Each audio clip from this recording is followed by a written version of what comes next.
Hello and welcome to another episode of Voice from the Desert. This is Ariel again, and we're going to be continuing this motif that we started on last podcast. Last podcast, we were talking about if the spirit of the same spirit that resurrected Christ from the dead is in us.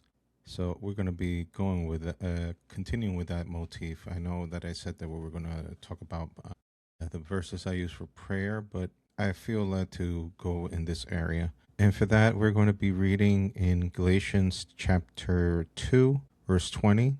I have been crucified with Christ. It is no longer I who live, but Christ who lives in me. In the life I now live in the flesh, I live by faith in the Son of God, who loved me and gave himself for me. To give it a little context, this is the Apostle Paul writing this, and it's basically him talking about a little kerfuffle that went between him and the Apostle Peter, because he saw Peter acting a little bit with some hypocrisy. See, there was this dispute that was going on in Christianity back then.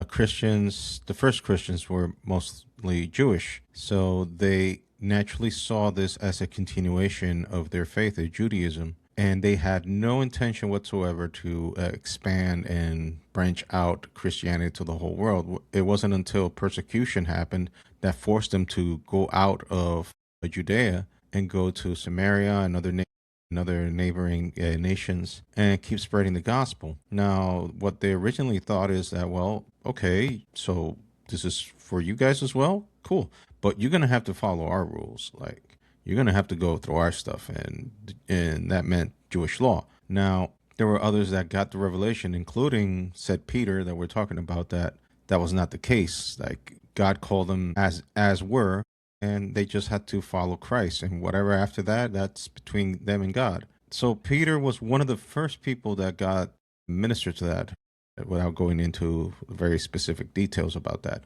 But Paul was the one that was being sent to the Gentiles. He was being sent to all the people all around the world and preached the gospel in a manner that was more open. I mean, Paul always went to the synagogues all over Asia and Europe, wherever he went. He always made sure that the gospel was first preached to the Jews. And when he saw that there was no avail, then he went to the Gentiles. He always made it a priority to preach to the Jews, since they already knew the law, they already knew the prophets, they already knew what was the written word up to that point, what we all know now as the Old Testament. He always made a point to go to them and preach the gospel to them first, and then go to the Gentiles if there was no response from the Jews. So Paul was very invested in the Gentiles, the people who are non-Jewish believers, because they were his go-to. There was the main focus of his ministry. And there was a dispute back then in the context of when this letter to the Galatians was being written.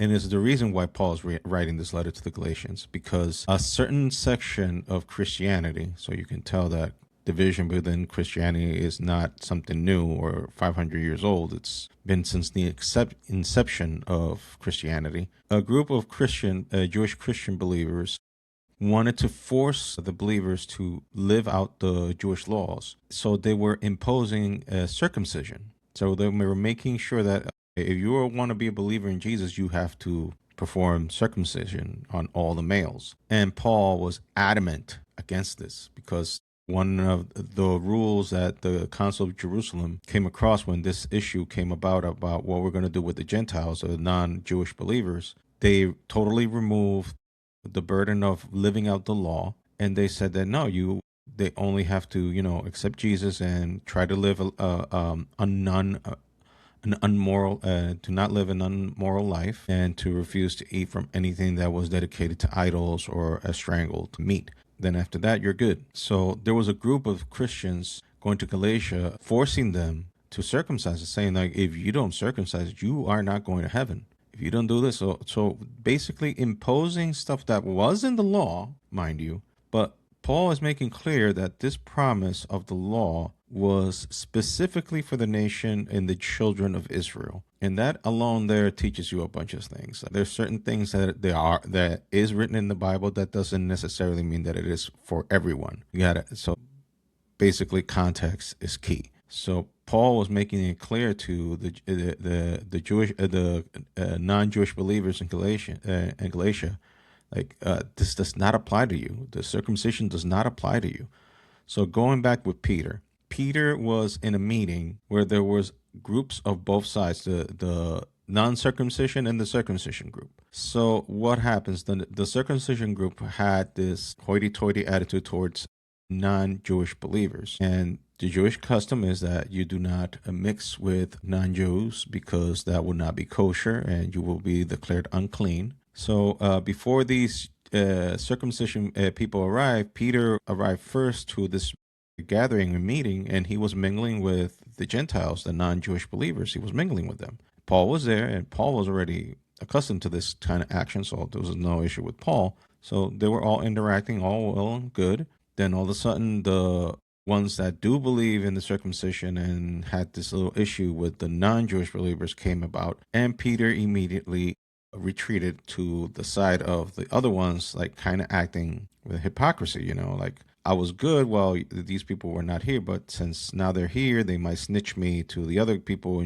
back in Jerusalem, so I'm going to pretend that I'm actually one of you guys where I leave these other guys alone. So Paul seeing this, Paul confronts him, and he's like, okay, so you want to live like a Jew, but yet you mix up with us. So he called him out in public. He put his stuff on Front Street. So why Paul is being so confrontive about this? Why is this so important for Paul to jump in and like berate Peter about this? So he was like, well, I have been, and we go now here with verse 20 that we just read, I have been crucified with Christ. It is no longer I who live, but Christ who lives in me. So he was like telling Peter, look, whatever criteria, and you got to put this even into deeper context. Paul used to be a Pharisee, and that meant a whole lot. Peter was just a fisherman. So he wasn't even a religious. He had, other than being a Jew, he had no deep religious affiliation to his religion other than him being a Jew, which at that point in time, if you were a Jew,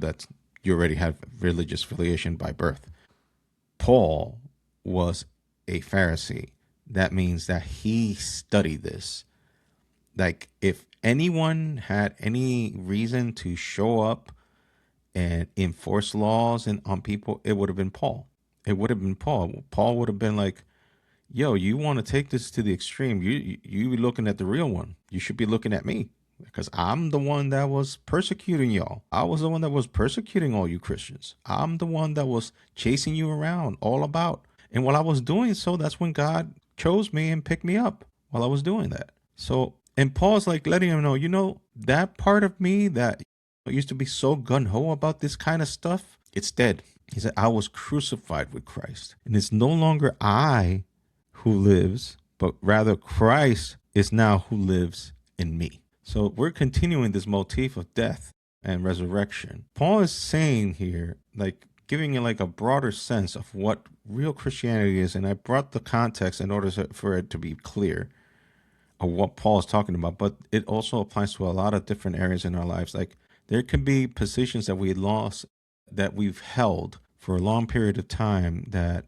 we thought this as our secure place, or the place where we lay our flag, and this is the hill we die on. And Paul was like, Christ is my hill to die on now. I no longer live for what my opinion is. I no longer hold on to religious ideologies that are divisive. It's all about Christ now. It's all about Christ in me. It's all about Jesus. It's all about him now. So I now submit.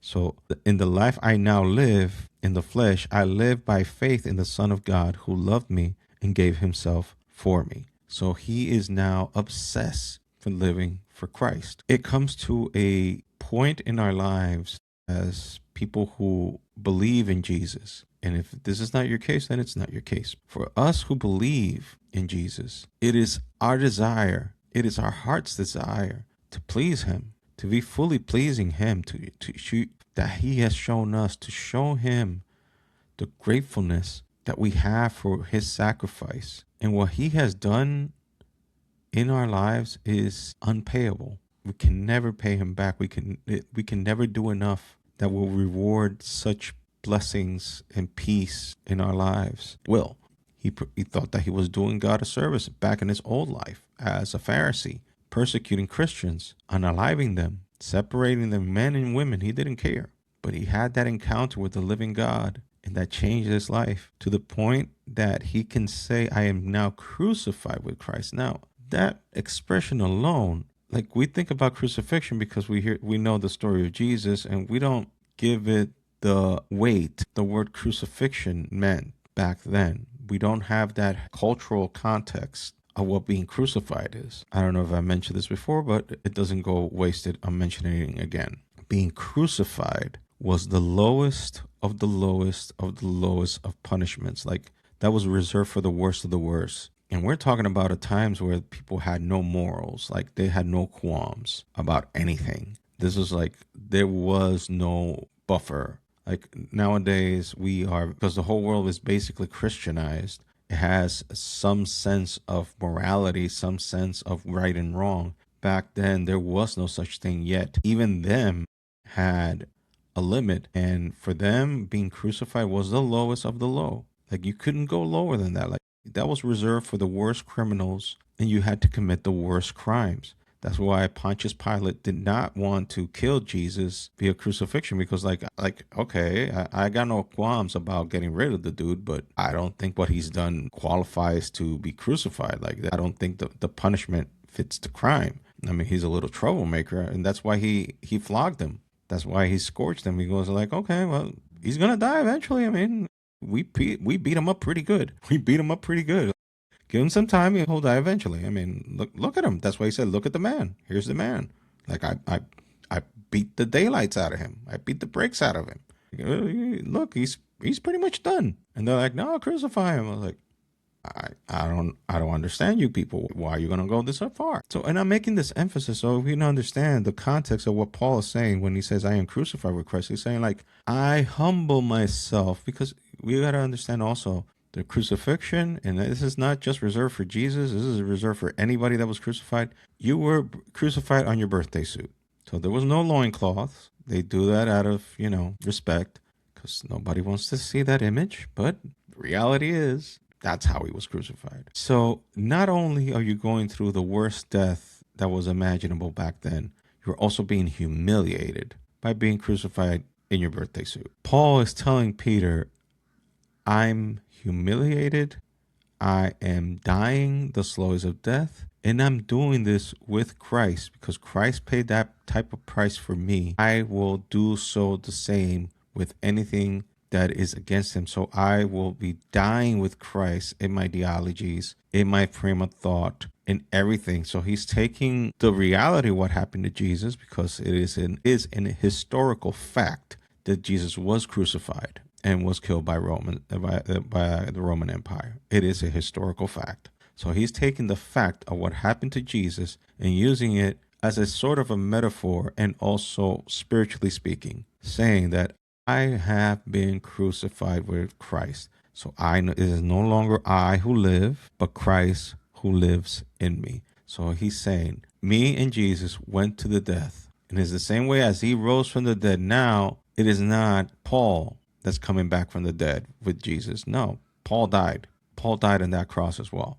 But now it is Jesus who's taking Paul's space. It is Jesus who's being resurrected in Paul. And that is the perfect metaphor to establish true Christianity. True Christianity is that the slowest of deaths has to be applied to my ego, my way of seeing. The Bible says that my thoughts are not your thoughts. And the Bible also says that trust in the Lord and do not lean on your own understanding. So you have to do a lot of removing and a lot of things getting out of the way. And we won't willingly give up those things because we identify that as part of me. Because guess what? It is part of me and part of you and part of all of us. But exactly those things are the ones that have to die in order for Christ to be born in us. So to conclude, are we being crucified daily? As Jesus said, pick up your cross daily and follow me. Are we being crucified daily? Are we crucifying our flesh? Are we crucifying our way of thinking? Are we crucifying our way of seeing things? And are we submitting